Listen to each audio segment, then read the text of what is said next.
Stand by. Is this thing on? Yes, Dan. Oh, hello. You're listening to Old News with Dan and Carrie. This just in. Breaking news to report. We are live. Old newscasters Can we just say former? Sure. Former newscasters reunite behind the mic after more than 20 years. Old news is good news. Stay tuned. Welcome back to Old News, where Dan and I are old news, but our guests are not. Yeah, and we are really old people too, because this is our second shot at this. We actually just did about a half hour, and Carrie reminded me that I forgot to record because I'm like the Progressive commercial, apparently. So technically, this is our fourth try because we rescheduled this a couple times. And that's true. And that is Steve Donovan. And we also have Jill Genter with us. And we used to work with these two at WKOW-TV back in the 1990s and 2000s, and they're on together today because they worked together at WKOW-TV, and Jill has been there for years, and nearly 40 years. Nearly 40 years now. We're celebrating 50 years. Thank you two for being on this show for the fourth time, but this is finally getting recorded. You're welcome. It's a pleasure to have you both. Now, Jill, being in the position you are in, first of all, tell us your current title, because you're a big deal. She has many fine leather books. So I am now the manager of marketing and creative services. So I oversee the marketing side of things for the TV station. We're like an in-house advertising agency for the TV station, and we promote everything TV, news, weather, sports, programming, public service, the whole shebang. And then the creative services side of the department, we do commercial production. And so both sides of the department are very important, but we all, like, everybody's like a utility player, and everybody can kind of do everything, because when there's a lot of commercial production, that's how we make our money. It's all hands on deck, and everybody shifts over to doing commercial production. So yeah. Wait a minute. What? So wait a minute. TV stations care about making money? That's part of the deal? Oh. Exactly. It's changed. Breaking news. But back when Carrie and I were there, you actually did some promotions for the show we did, which was 27 First News. And now it's called Wake Up Wisconsin, it has been for much longer than it was 27 First News, I believe. And you do some really nice promotions for them, but ours were so-so. Yeah, I was like, well, it's Dan and Carrie, so it'll get better, right? No. Actually, it's funny you bring this up, Dan, because I remember when we launched the show, and then we had the studio desk. And do you remember we had a replica of the desk made that was a tiny bit smaller, and we would take it to events, and people could sit behind the desk like they were on TV, and we would take Polaroids of them and give them their Polaroid in a little paper sleeve.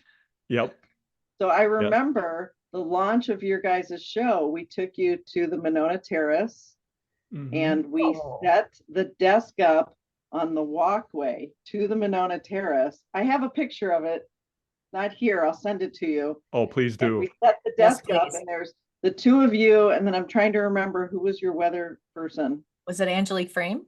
Yes. Yeah. Yeah. We can't track down Angelique. Please call us. I know. Angelique, we're trying to get a hold of you. We've tried everything. And we took your picture, and you guys were on the cover of TV Week. Do you remember that? Yep. Is that the one you had just found? Yeah. Yeah, I have a copy of it. I'm right now, as people, if they're watching this on YouTube, I'm going to put it up on screen so they can see it, because they will laugh. That was so much fun. That was so exciting when you got the cover of TV Week. I mean, I would call and speak to Wisconsin newspapers, Madison newspapers, probably. I think, or Capital newspapers. I can't remember. Yeah. And you'd have to call them far enough in advance because they were booking all the weeks, and so you'd try to get the week that you wanted, and it had to be local, and it had to be like a big deal. So you guys were kind of a big deal. Wow, I never Still knew. are. Well, and later on, you got one of our reporters, Jamie Glinberg. You got him on the front of TV Week too, because he went out to New York and did interviews with the Good Morning America people and stuff, and he was kind of a big deal too. Yeah, So that's thank right. you for making us a big deal, and you made the other guy on the screen with us right now a pretty big deal because you hired him at Channel 27. I don't know what you were thinking, but you hired him anyway. I know. Hi, Steve. Hi. Yeah. She hired me. Why? The funny thing was that I remember coming in for the interview and and I know you guys know this, but like you walk in and it's sort of after the renovations, it's sort of astounding, like all the big heads, and then there's sky above it, like they're gods looking down on you, like when you walk into Like Olympus. WKOW. Yeah, exactly. Yeah. It's Yeah. like That's what Lynn Lisa Meyer Fielding Zeus. said. Yeah, that's what Lisa said when she walked in, and she's like, "And all of your giant posters were hanging there, like, oh, work here." Exactly. Sadly, I So, still have that picture in my basement somewhere, and I unrolled it after Lisa Fielding was talking about that, and I look like I'm about 18. yeah. I said my poster was being passed around as a white elephant gift for a while when we lived in Illinois. Like Oh we'd man. include that with something else, and then you have this 5-foot poster. Yeah. So Jill hired you, Yeah. but Jill, you first had to get the job at WKOW, and tell folks how it came to be that you have been at WKOW now for almost 40 years. Nearly 40. I don't know what Celebrating you people are talking about. 60 years. Like I said, back when I was in high school, you were working at WKOW. Not really. You're such a baby. I'm not really. Actually, I was already looking for a job, begging your news director for a job when you took that job there, I believe. Aha.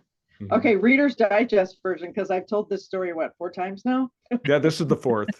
Fifth time's a charm. Oh, so I was working at Channel 15. I was there for 3 years working for PM Magazine, and then I wanted to leave PM Magazine and make some real money over at WKOW. Yeah. Big money over here. Big bucks. They had the big Make it pockets. rain. It's I had been making like $5 an hour with my internship, and then when I got the job, I think I was making like $8 or $9 an hour. Ooh. And over here, they were paying like $11 an hour. I mean, it was crazy. I know. Yeah. No So I wonder why you have interviewed all with those Steve. books. Yeah. I interviewed with Steve Knutson. You guys know him. Yep. Great He was guy. my boss for a couple of years, and then he left. And then I did the job on my own for at least 2 years. And I kept asking when they were going to make me the manager. And I think they were, maybe waiting for something better to come along. I'm not sure. They were going to have to pay me another 50 cents an hour if I got a promotion or something. Mm. But I finally, and this is a true story, I went into the general manager's office. His name was Bob McCall. And I said, what do I have to do to get this position? A cartwheel? And I did a cartwheel in his office. And I think he was so astounded by my skill that he finally Yes, gave me the job. that's why. He That's was the like- word, skill. He was like, or I have to help this sick person. That's right. Let's just give her the 50 cents an Yeah, hour and call it a day. Exactly. I feel Exactly. so bad for her. Like, So what did his face look like was he just like, I wish he was just like that. He was a yes, no man. He sat in his office, he had a pad of paper, and he would literally just scribble doodles on it. I don't know if you remember this. Mhm. And you would come in his office, ask a question, he would say yes or no. There was really no discussion. It was Right. And then just after your cartwheel, he said, a perfect 10. yeah. exactly. He said, "Listen, He kid, said- get up the costumes, kid. I got you in a show at 6:00 tonight, kid." Why don't you do the circus promo? That's right. And then that became part of your routine, and Steve had to do Yeah. the same thing when you hired him, right? Yeah. So when Steve started with me, well, at the interview, was it a round off you did, or was it a backhand? Steve? I did the parallel bars. That's what I did. Ooh. You just so happen to have some in your car. Yeah, I was. You're like, what would you like to do? Floor exercises? Well, it's So, either no, that I'm or a go bean man. I'm The a bean rings? man. I It's said, either that or you yeah, had to go I'm into a Weather parallel Central. bars guy. Yeah, parallel bars guy. Or you had to do the vault in Weather Central. You had to vault up to the top of Yeah. the Yeah, Bob Lindmeyer asked me to vault there. Like I see a vault. Oh my God. I love it. So Steve, give us the thumbnail sketch. You started in Kentucky in TV, and then get us to the point where you and Jill had your meet cute at WKOW-TV. Yeah, and yeah. Is that an expression? It is. Film. Okay, Just like the fine. title of your business, film. You should know with Yeah. all your film background about That's the right. Cute.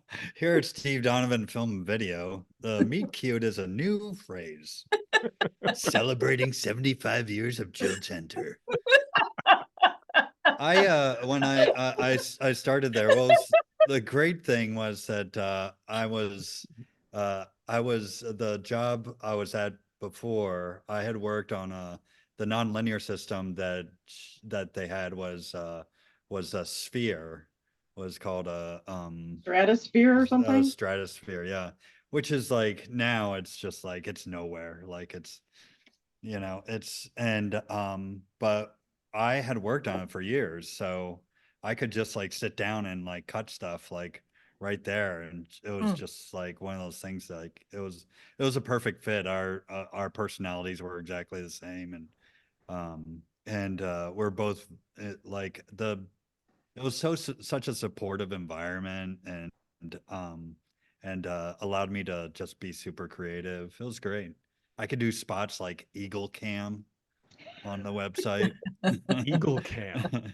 But it was never like a dull moment. Like, so many weather promos, and then you do a news promo, and then during book you could do different topicals that you could spend a little bit more time with. And yeah, there's on our website, Bob Miller, our general manager, had this thing where he was big into this live streaming Eagle Cam.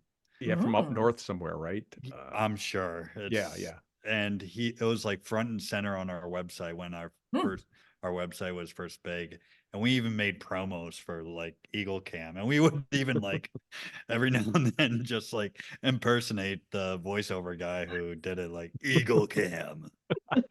Streaming live. So that's why you didn't do Bob many Miller was promos really for ahead of his 27 First time. News. They were all Eagle Cam. Yeah. That's right. We don't have time to promote Bob you Miller's like, people. more Eagle Cam. Well, in all fairness, that probably got better ratings than 27 First News. So Now, did you guys start on the morning show, or was there a 5 p.m. show that you started on? Like, what show did you enter in on? yeah, Jill morning. and I were Morning. I mean, I was Were we working debating there this for last night, Jill? Hmm? Weren't we debating this last night? Like, what show they? We were. Yeah. So, well, we had the 6 and 10, and then we were doing cut-ins in the morning. Right. then- I was doing cut-ins before the morning show Yeah. started. And then we started the morning show, and then you two were hired. Well, you two moved into the anchor positions, right? Right. Yep. I was Right. there as a reporter since like 1993, and then I was working. I started out on weekends, then I did night side, and then I did day side, and I was kind of on my way out of news because I just wasn't going anywhere for me, I felt like, at that point. And then Andy Bohag and Sandy Kowal saved me in TV news by offering me to do the morning show. And I got to work with Carrie, and it was just a great fit. We had a great team. It's kind of like you guys, Steve, you were talking about it before when we weren't recording about kind of that team, that close-knit bond you have in a TV station. And, it just, you remember those jobs, right? You remember those people because of we kind of joke that it's like being in a foxhole with somebody in a much less dangerous situation. Yeah. But and I think like Dan, when you and I worked at Tweety, it was like you, me, Greg, Sandy, and Mac. And it was, and we had this, like, we already had this sort of shorthand because we had, we all worked in broadcast, and a lot of us worked together and all that stuff. Like, so when we'd have other people from outside of that circle come in, I would guess that they feel like, why am I not part of the club or whatever, Yeah. because we just like shared something. Well, you had the shared history and the experiences, all of it. Yeah. Yeah, for sure. Important. What did you both major in? I think we talked about this in show number 1 that we didn't record, but let's take 2. What did you guys study in school and where did you go? I I majored in geography. What? I majored in geography and communication arts. You loved maps, right? Exactly. So I Yeah. wanted to be a weather person. The Exactly. raised maps were her favorite, just touching them. I was going to be a cartographer actually at one point. Really? And yeah, and my dad said, "No, you're not." That was Wow. the end of that Try conversation. weather. So you yeah. wanted to be a weather person. That's right. And Exactly. how did that go? Well, so yes, so I wanted to be a weather person. So I had an internship at Channel 15, and then it turned into a job for PM Magazine. And I was working for PM Magazine, and the weekend anchor or the weekend weather position came open. And so they had a parade of people come through and try out, and I tried out for the position. And it was between me and Amy Carlson. And I don't know, she's not still there, but I think she was there for like 30 years. Many She years. retired there. Yeah. Yeah, she was there for a very long time. She beat me out for the position, and I was told that I looked too young, which I would take now. You Sure. still look young, Jill. Oh, go on. So she must have done a better cartwheel than you. Yeah, she must have. No, she looked older, I Yeah. just looked young. Yeah. You still look young, Jill. You really do, even after almost 40 years in the business. But Celebrating Oh. 85 and a half years. no. So you didn't get that job, but then you went over to Channel 27. I went over to Channel 27 and became the manager of marketing and creative services. And I don't want to repeat myself. Did I already talk about it? No, Or I'm was starting it to the lose last track. show? Did we already say this? So Is this PM on recording Magazine, 1 or yes, 2? go on. I worked for Steve Knutson. I told Yep. you guys. this Oh, you already. did talk Told us about that that. part. Oh, just shut up, all right? Oh my gosh. I feel like I'm in Groundhog Day movie. or something. This is the This fourth is going to be our You time mean best PM podcast. Yeah. Magazine with Dan Smith? Yeah, you Oh didn't my talk God. about Dan Smith in this one. And so there was just me for a while in the marketing department. And then I Yeah. had 2 people. And at one point, Steve was that second person. And the department was really just a couple of people for a very long time. And then I had a general manager who had previously been in marketing and knew how important it was. And he helped me grow the department. And so actually we had a lifestyle show a few years ago called Midday Madison. I thought And you were that going was to say PM also- Magazine there for a second. It was. That was also underneath the umbrella of marketing and creative services. And I had to oversee that too. So I was overseeing a couple of budgets. So yeah, things Wow. have definitely grown and changed quite a bit.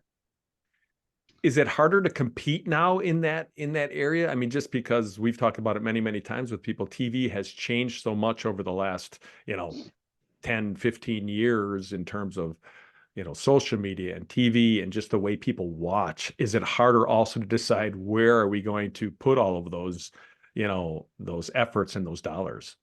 Oh yeah, 100%. Because there's so many places that people can be now. Before they were just watching one of 3 television stations, Yeah. but then, there's radio and cable, and now there's a bazillion channels, and there's, streaming and YouTube and Roku and Netflix and all the stuff. And so my budget has grown, which is great, but, I can only advertise in so many places, but have learn through research and things like that of where a majority of the people are that we're trying to snag. And so we have learned how to promote ourselves on all these different mediums. So you yeah. promote, of course, on Channel 27.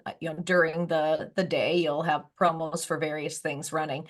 Do you Yep. also put ads on the website? Are you promoting things on the website? And then are you going outside of the station to capture viewers? Yes. Oh yeah. So that's where the budget comes in. So that's been nice that I've been able to keep this budget and grow it.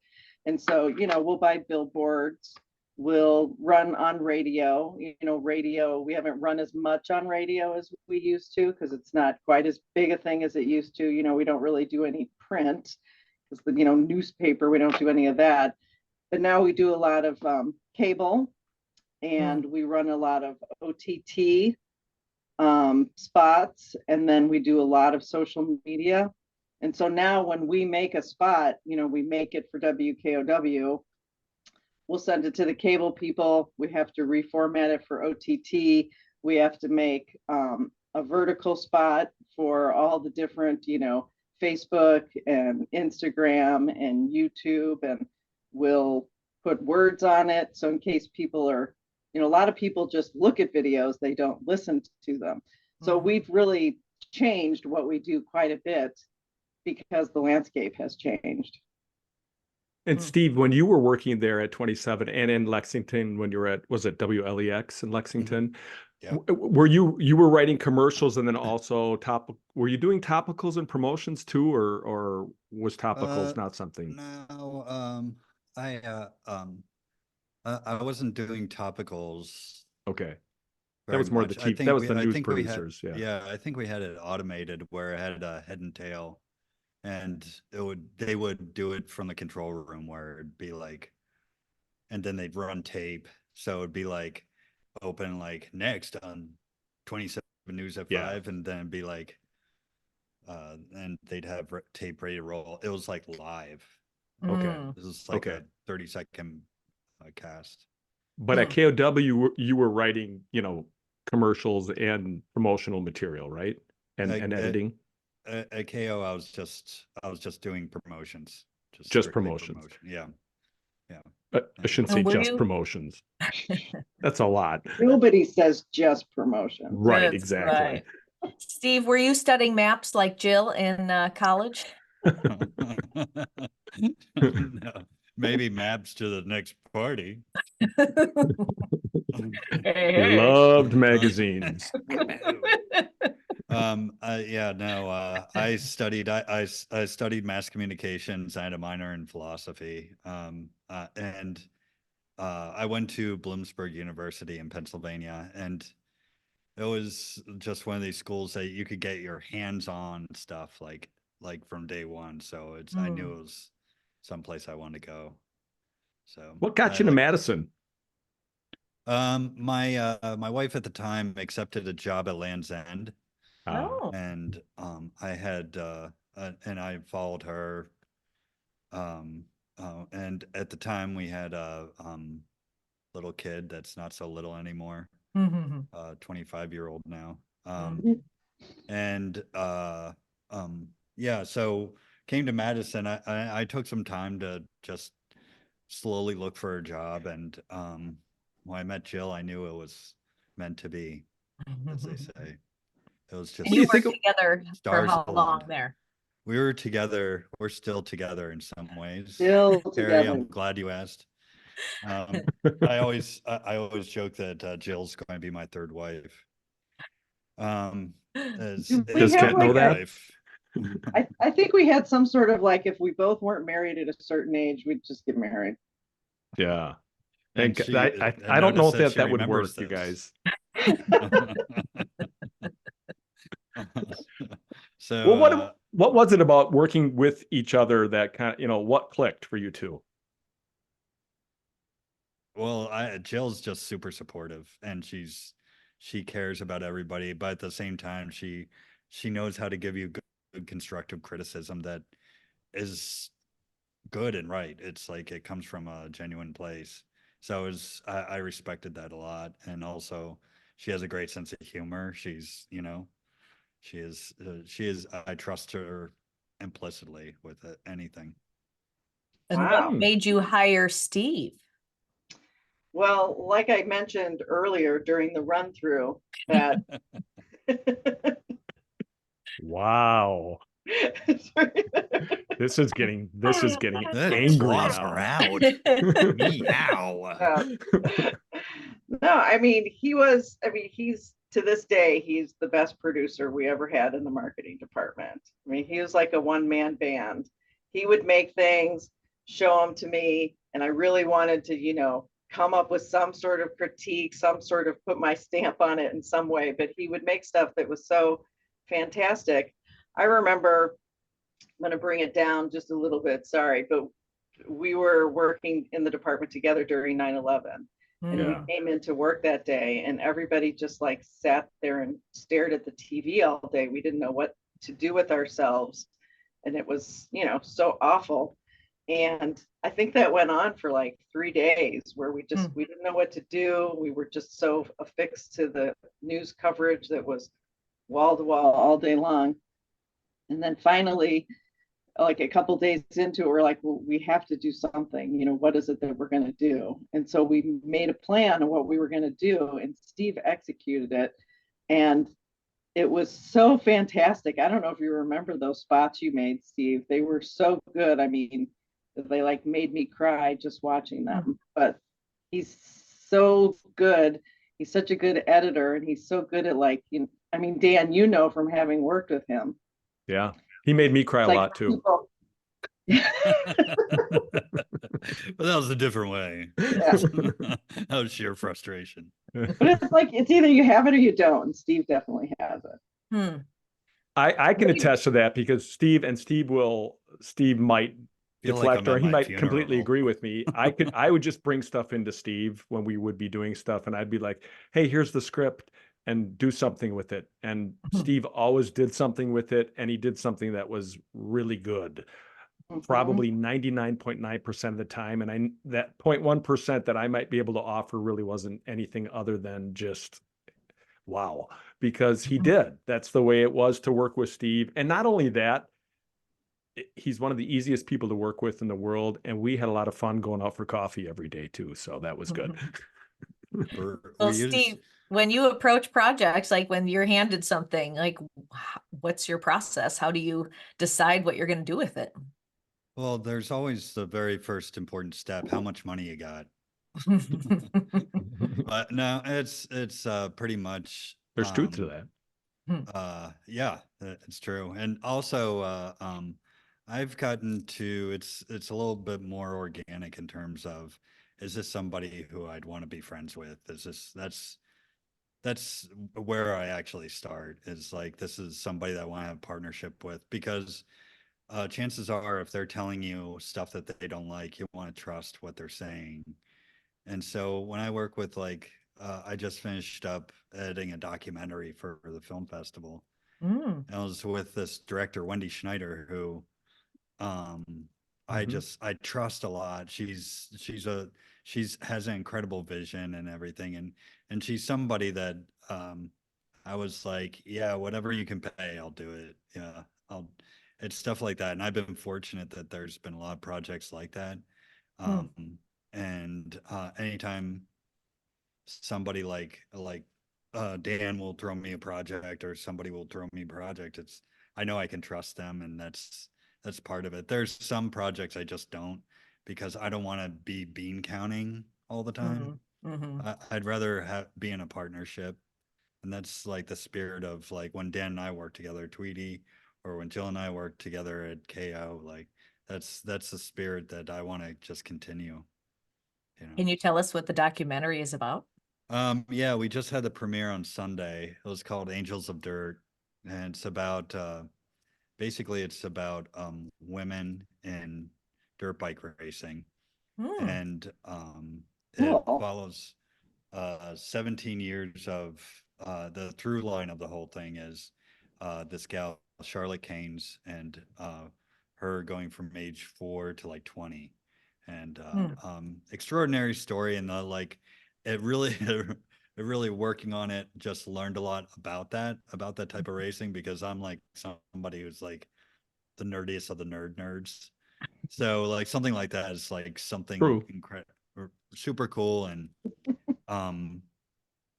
it was really interesting, and it just really got me into it. Like it's like And it's a really neat story, like great story. Where So, can and people watch that? well, right now it's just doing the film festival course. I think the next one is Milwaukee, and and after that, I think there's a couple others that she has lined up. But it was cool to see it on the big screen when you work so hard on something. I'm sure. Yeah.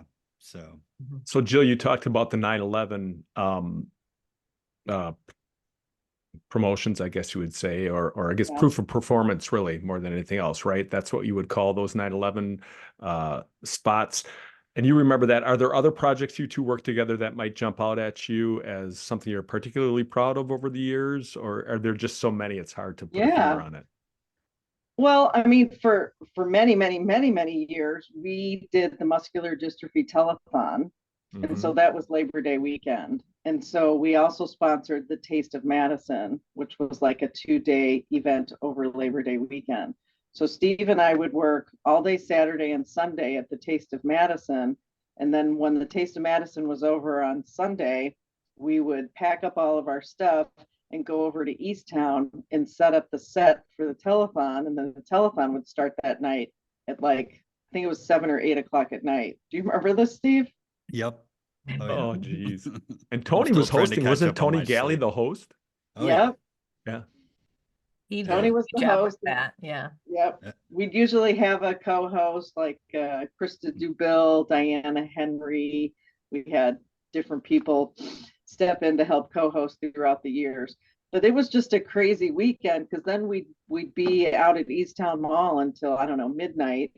And then they would get us hotel rooms across the street and we would sleep for like 4 hours and then have to be back by 6 a.m., 5 a.m., 5:30, whatever, to Yeah. get ready to then do the telethon all day long for the next 12 more hours. Oh my gosh. How Yeah. much money was raised during those? Do you remember? A lot. Yeah. I mean, well, I'll tell you a secret, okay? We You won't guys tell aren't going to tell anyone. anybody, right? No, shh, No. it's just between the four of us. Yeah. Okay. So, we'd raise, it would be like $450,000 or something like that, which is a lot of Oh, money. yes. But what they did is they took the money that they made from events throughout the year and they would gradually sprinkle it into the total so that as you were watching, if you didn't know, you'd be like, wow, they were just at $60,000 and now they're at $100,000 because they had sprinkled in money from like a run walk or a bike ride or a dinner or something like that. But in actual phone calls, we would make like $150,000, $200,000 in phone calls. Talk about a blast from TV past, really. I mean, because that doesn't even exist anymore. The telethon, and that was such a big deal over the Labor Day weekend for most of us on this right here. I mean, we all probably watched it yearly. Well, and I still see. I mean, speaking of promotions that you do, and I think I think last year or maybe 2 years ago, I saw the 27 on-air folks at might have been Art Fair or Taste of Madison. So you're still doing that kind of thing, right? We do. We're still doing it. Wow. Yeah.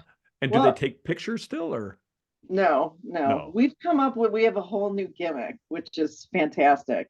So we have a Stop it, Steve. I can't wait. It's the Eagle Cam. Okay. Eagle Cam. It's Eagle Cam 2. Even better ratings than Eagle Cam 1. There are twice as many Eagle Oh my baby. God. Serving Bob Miller in Ireland. So we learned at these events that, people walk by your booth and you want them to engage with your talent. You guys were always asked to volunteer to work at the booth and stuff. And you'd hand stuff out to people like, chapstick or, sunglasses or whatever. And people weren't really interested in it when you were just handing it to them. So I bought a prize wheel. This wheel that spins and it's got the Wheel of Fortune pies. kind of thing. Right. And each of the little pies has a prize on it, and then there's like one bigger prize, which might be like a t-shirt or a tote bag or something exciting like that. And I am not kidding you. We have a line of like 30 people waiting to spin that prize because it's like you have to earn it. Yeah. Handed to you. And it's it's crazy. I mean, we've had this prize wheel for like 4 or 5 years now, and I'm not going to get rid of it. It's way too popular. That's what we need. We need our own old news prize wheel, and then maybe we can, hook people in. So, and Steve, what are you working on these days? I mean, you've got Steve Donovan film and video, and I'm sure you have many, many important projects other than the documentary that you just did. Yeah, it's all over the board right now. I still teach 2 days a week at Madison College video production. Oh, really? And yeah, that's where I'm How long coming have you done that? About 1.5 years now. Oh, Yeah. so what kind of things are you teaching them? This semester I'm teaching intro to video production and video audio project management is the other class. And then next semester is advanced video production and video audio project management. So, Nice. yeah. You're very so busy. It's sort of cool. It's sort of fun. It's to do something different, keep it mix, keep the mix going. And but my projects are all over the place. I'm not sure how much I can talk about them, but it's like healthcare industry, tech industry are 2 places like. Well, and are I'm they working doing right like now. in-house projects, or what kind of videos are they asking for? Most of them are, well, one is an award show actually. Doing an award show because Jill and I worked on the Addy Awards together, the AAF Madison Awards for the past 3 years, 3 most wonderful years of my life. And so somebody asked me about it. I was like, oh my God, I can do award show all day long. Don't worry. So there's an award show too. And yeah, it's just all over the place. For like the healthcare, it's videos for it's basically like PT videos. They're trying to show how to do it, form and function, like so you can see it in video, like.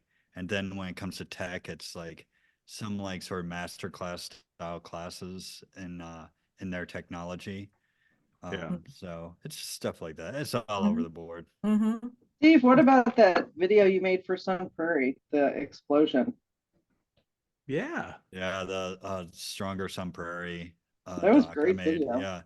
Yeah, and that's another one that Dan referred me to it. Yeah, and that was another example, Jill and Carrie, of Steve's ability to take a lot of material and basically coerce it into a really good piece about that explosion we had out here in Sun Prairie back in July of 2018. And I was somewhat involved in that because I did a bunch of interviews with that, but they didn't know how they were going to edit it. And then they went out and, they found Steve. And he just created this great documentary on what happened that day. And that was an example of him just taking a lot of chicken salad and making chicken royale. It was a lot of material. It was a lot of material, and somehow condensing it down. So, and Jill, are you supervising a bunch of people now, or are you? How does that work? So yes, so I oversee marketing and creative services. So the commercial production side of the department. So you remember like Bob Gessling? Yeah. Like that, yeah. So Bob is no longer here. We don't have that operations manager position, but he was overseeing creative services. So they decided just to merge the 2 departments, since we all kind of do the same thing. It's just you're either making spots for the TV station or you're making spots for clients. So it actually works out really nice having a staff of a bunch of people that can all do the exact same thing. So it just wherever the priorities are, if we're working on commercial, everybody shifts that way. If it's marketing, we all shift to marketing. Yep. So yes, and we used to have a lifestyle show called Midday Madison, and that was part of the marketing department as well. So you actually, like, what did you do for that show? Would you set up guests? Did you write scripts, or like what was your involvement with that show? So Midday Madison was sort of like one big commercial. So it was sold. It was sort of it was like plug away. It was like, Eagle Cam 3. it was like a bunch of infomercials. So clients would buy in. And so instead of, having a 30-second commercial, they would have a 3-minute commercial. And so they could really delve into showing their place of business. If you were the chiropractor guy, for example, you could show us all the different equipment and all the different things that you do and what it costs and all that. So that's what Midday Medicine was. And so we had a host, and you would either be interviewed in our studio or we would go on location and interview you, and just be a straight 3-minute segment. So since we were doing creative services and making commercials, it just made sense. Since sales was selling all these segments. And so they would sell it and we would facilitate it. Cool. And really importantly, Jill, have you been on Steve's very famous podcast, Is That Guy Dead Yet? Oh, yeah. This is a brainchild. Carrie, do you know about this? Well, I had forgotten, but then I do remember that Dan had been on the show, which was helping to shape how we did our show, and that we knew nothing, and then we were tapping into your brain power. Yes. Yeah. So Dan and I, when we go for coffee, of course, that's when our best ideas came. Right. When we're, and we didn't execute them. We just had to. We never did. Yeah, never did a single one of them.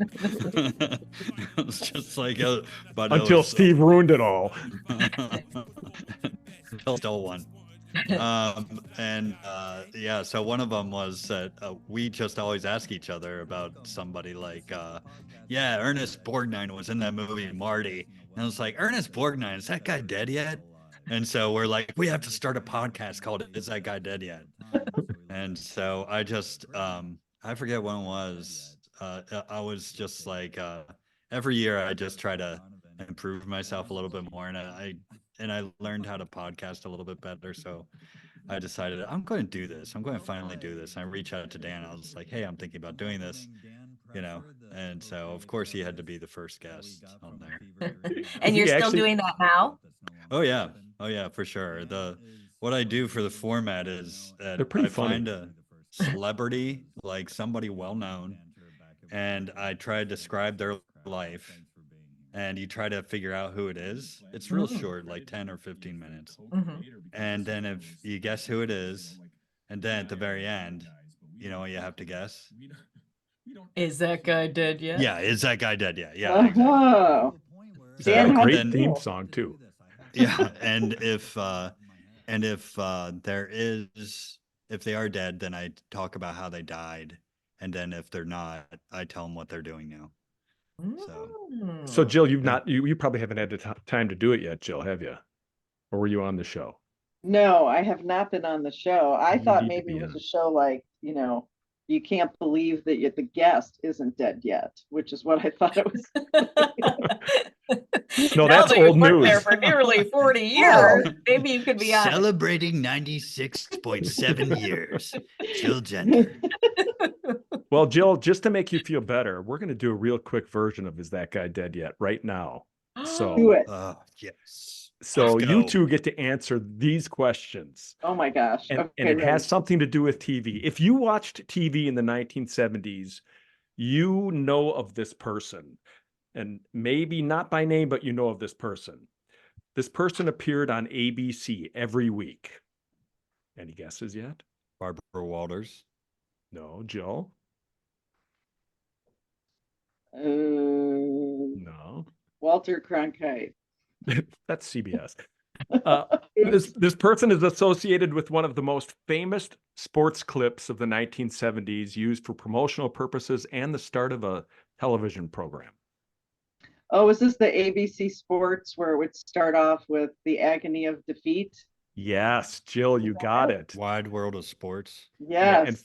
And for a bonus, Jill, you could guess what that guy's name is. Will I win an Old News sweatshirt? You will win an Old News mug. Well, you'll get to spin the wheel, the Old News wheel. I was gonna say, we gotta get the wheel out. You have to come in February. Oh,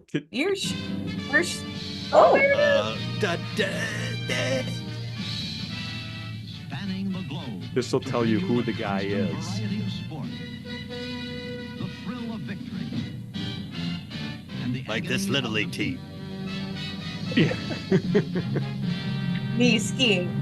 The human drama. of Carrie athletic skating on our competition. first news. This Jill is is Steve's news. auditioning for Jill. her new role. Yes, exactly.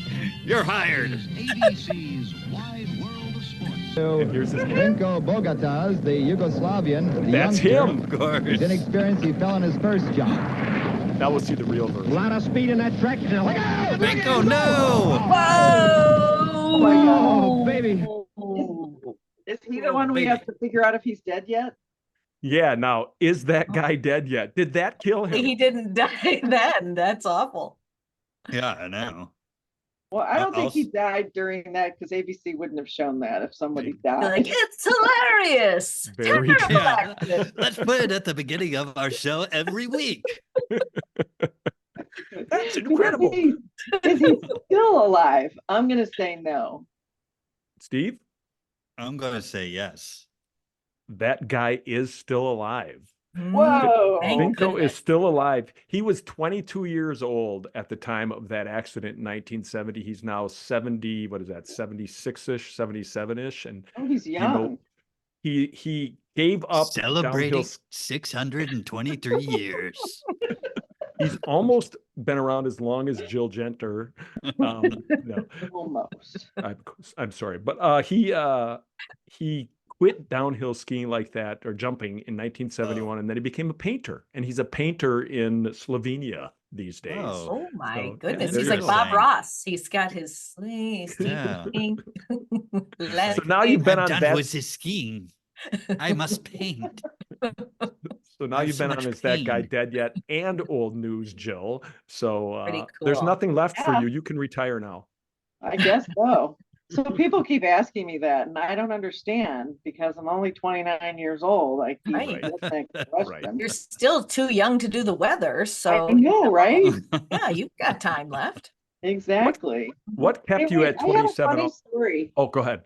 I have a funny story. So, Steve, you know, we were just discussing this last night over beers, Pierce. Adult beverages. and you were like, "Oh yeah, that story." Do you guys remember when? So in the studio, we used to have the news desk, and behind the news desk was glass, and you Oh, could yeah. see into the newsroom.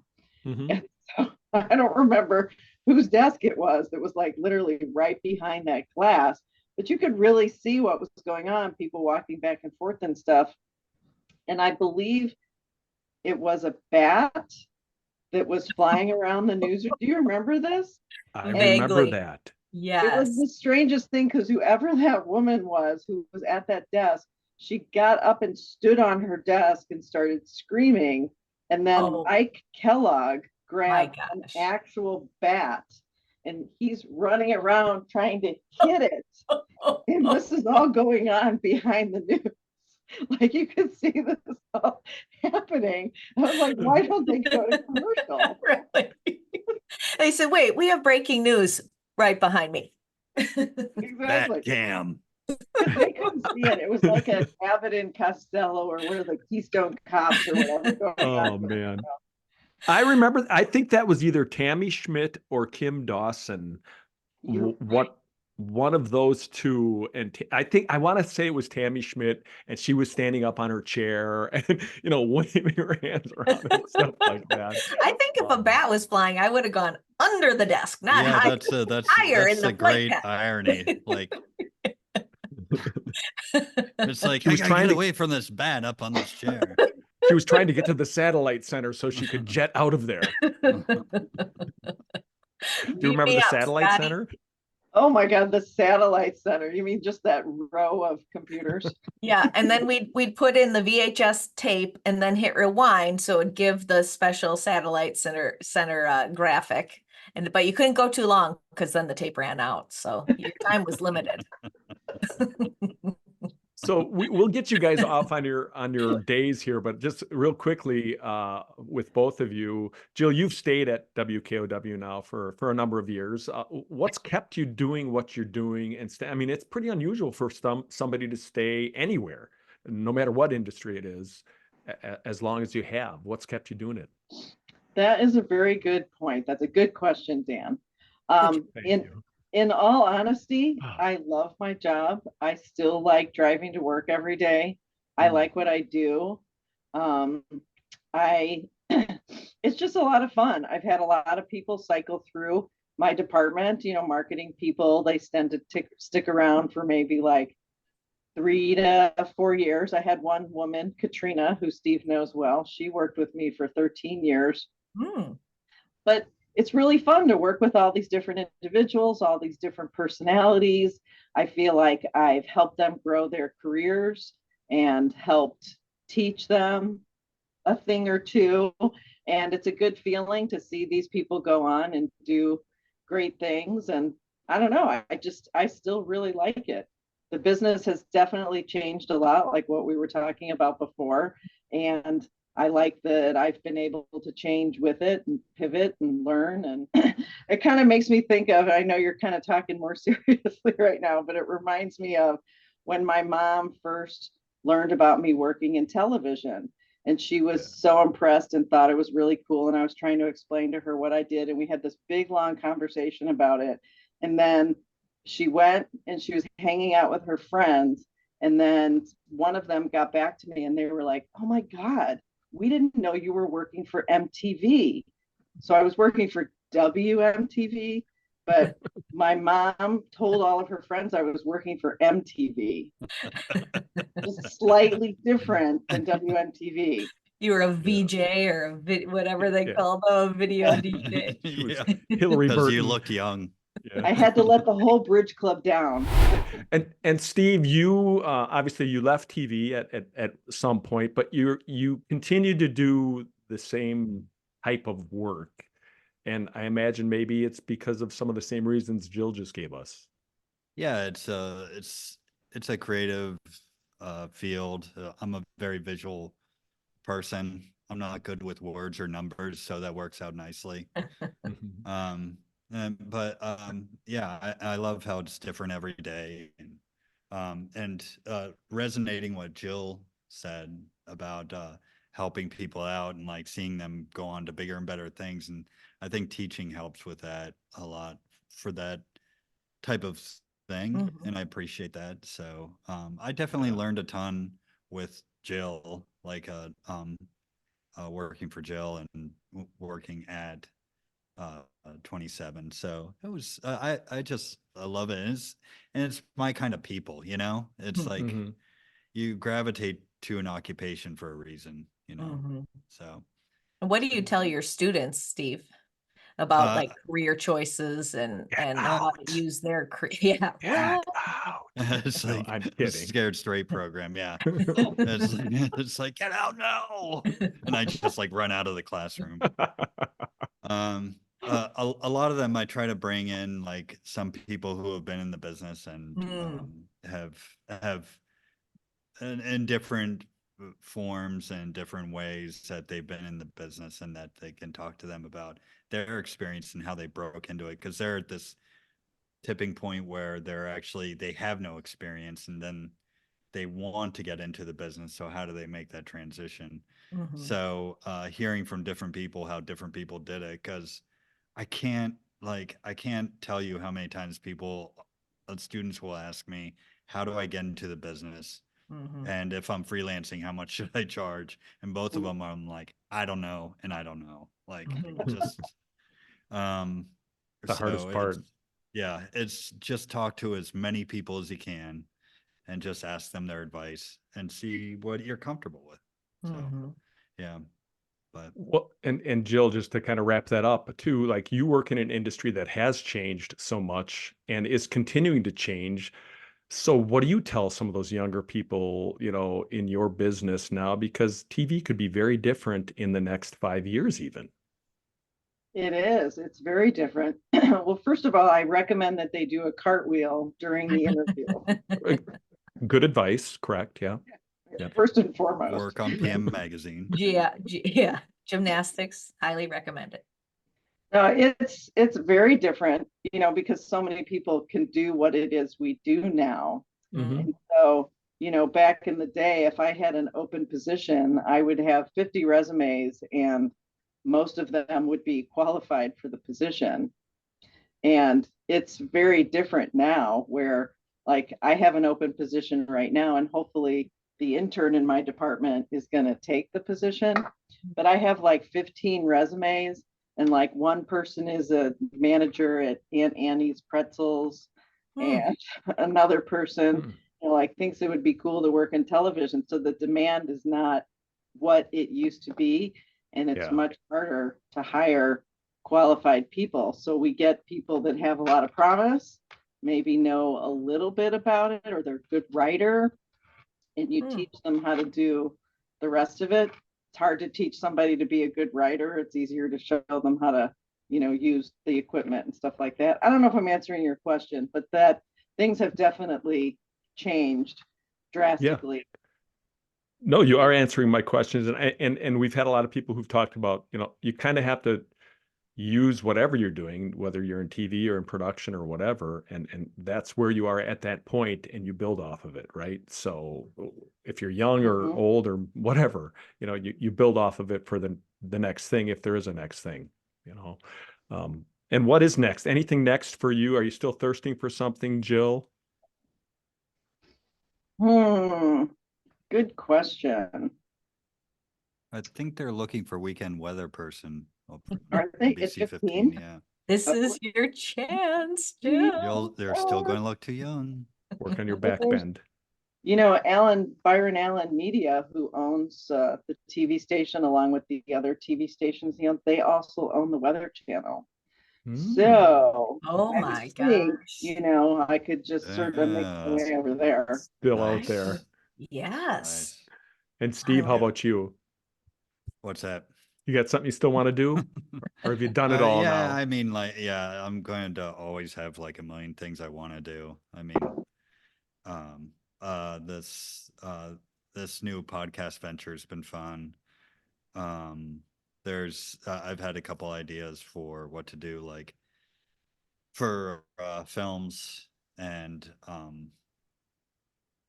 so it's whatever comes to fruition, whatever works, and I feel good about it, I'll go for it. You never know. I just love making different types of content, like whether I'm writing or podcasting or whatever. I just produce content.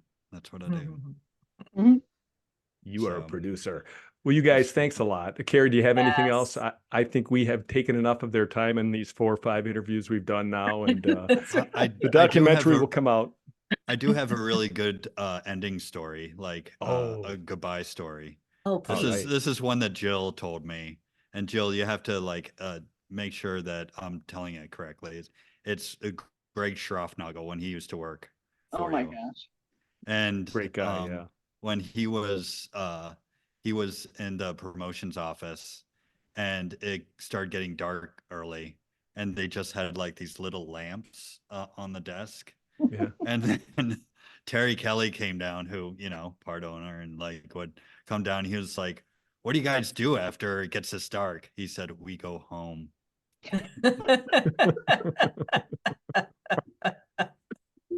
And on that note, yeah. we end Old News for today.